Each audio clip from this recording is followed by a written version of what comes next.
Hello, Jonathan here. Welcome to my English lesson. Today we are going to do a writing lesson. This writing is called process writing. You might ask, teacher, what is process writing? So, process writing is how to do something. Okay, all right. And this is our level 5. This is a pre-intermediate course that we are looking at.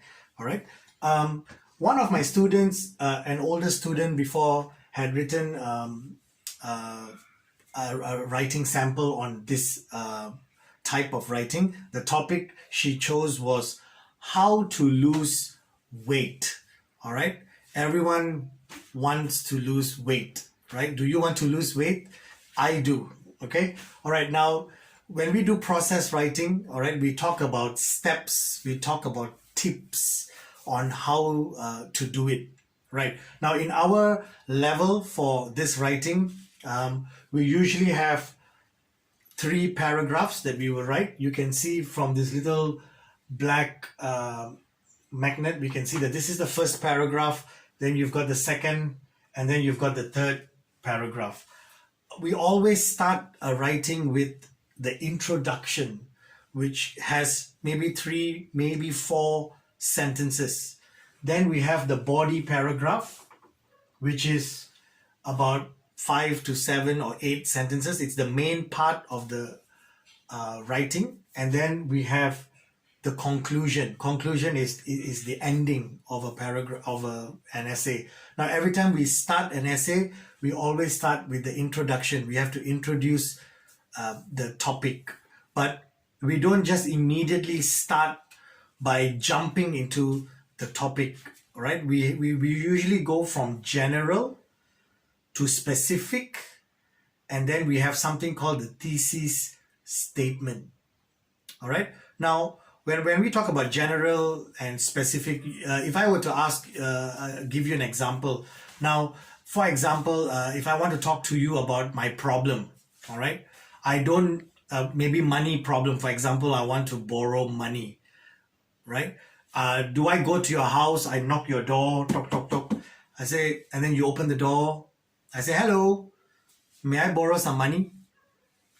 Not very good, right? You usually talk about something in general terms before talking about your problem. So, for example, I go to your house, and then I knock on your door. You say hello, and then I say, hey, hi, my friend, how are you? And then we start talking, and then I ask you, how are you? And then you ask me, how are you? And then I say, I'm okay. I have some problems. People generally have problems, and I have some problems, especially money problems. I need to buy or pay for something, and so I need some money. May I borrow some money? So you go narrow, right? From general, you go to specific, and then you ask the big question, may I borrow some money? So in the same way, that is kind of like how we do an introduction. We go general, okay? Now, I didn't say, that the student didn't say like, okay, I want to lose weight by doing this, or you should lose weight by doing this and that. No, wait, go general. So in today's world, obesity is a serious problem. You see, we didn't jump into the topic. We just introduced it by talking about obesity.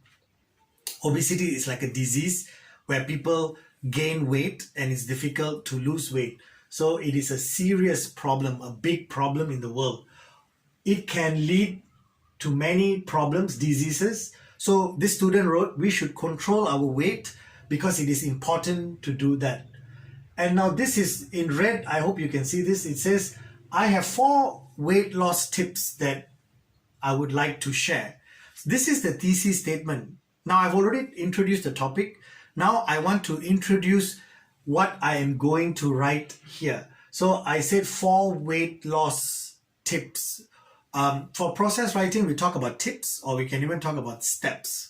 Here, there's no step, because like if you are talking about how to cook something, you can talk about the steps. Here is tips. Tips means advice on doing something. I would like to share 4 weight loss tips. Okay, now here we have something called the topic sentence. This is the beginning of the paragraph, or any paragraph you write. Topic sentence is the main idea of the paragraph.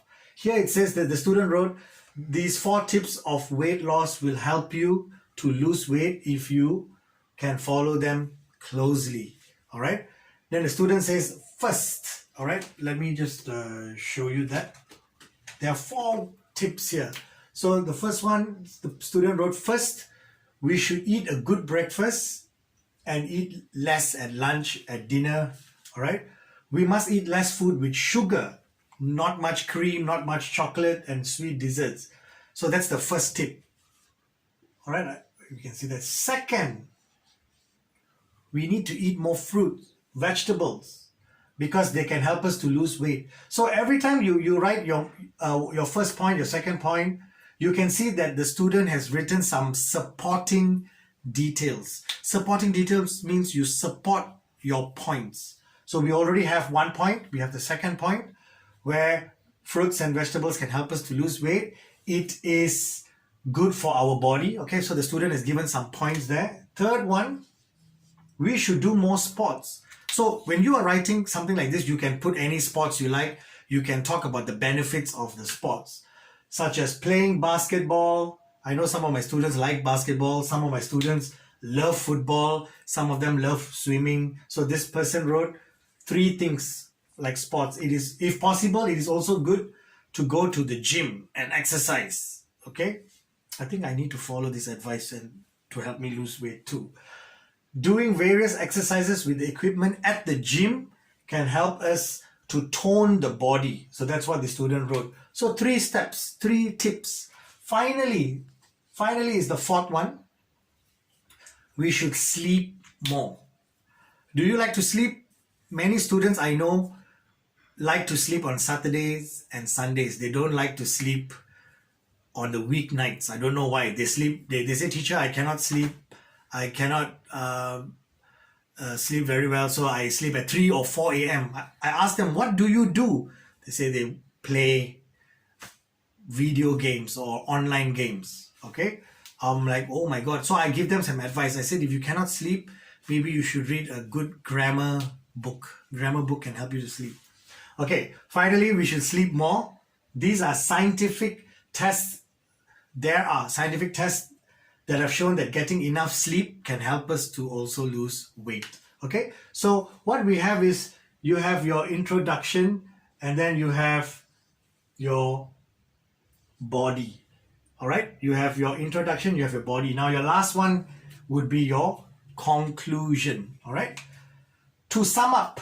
Now there are other ways to finish your writing. You can say in conclusion, to conclude, or to sum up. That means you are going to repeat what you have just said. To sum up, there are 4 tips that are useful to do. Now when you repeat, when you write your conclusion, you are repeating your 4 points. You are repeating, you're going back to your thesis statement here. You are repeating. So first point is reducing the food at lunch and dinner and having a big breakfast. 1. Eating healthy food like fruits and vegetables, doing sports, and sleeping more. So the student has very very nicely written the conclusion of repeating the thesis statement, repeating the 4 points. You don't need to put new points, you just repeat. But you see, the words are not, you don't copy the same sentences, you can change it a little bit. And then she ended by saying, if you follow these steps or these tips, you will be able to lose weight quickly. I wish you success in losing weight. Okay, so that is what the student has done. So all of you can try to do your own process writing on how to give, because all of you are very clever students, very clever people. You may know a lot more things than me. Maybe I don't know how to play video games. Maybe you can teach me. So you can say, teacher, how to play video games? Let me teach you on how to play this game. Or maybe you know how to draw, or you know how to swim. I don't know how to swim very well. When I go in the water, I go, I don't know how to stay afloat. Okay, so all of you have skills and talents and abilities. you can also do some very good writing with good advice like this on how to lose weight or to do something. All right, so I wish you all the best. Please stay tuned for our next lesson. Thank you.